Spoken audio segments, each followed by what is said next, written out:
उनका चाल कि तू है कि जति करत होई वो हमारा सब प्यार अरे भगवान भी जग जई हो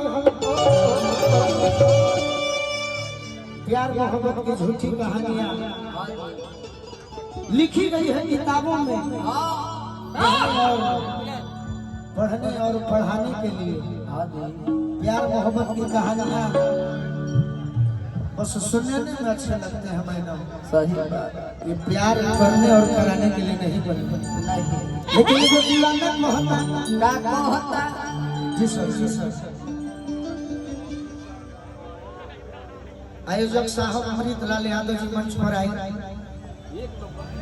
रौरा के प्रशासन के गार्जियन खोजत नहीं।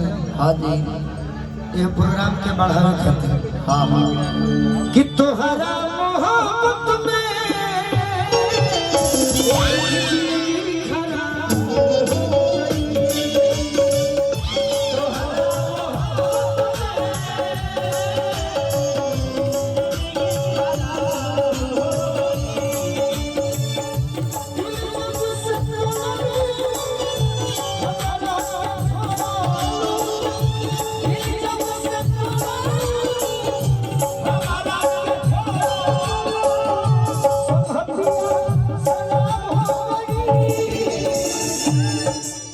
अमृतलाल यादव जी आयोजक साहब मंच पर आ जाए।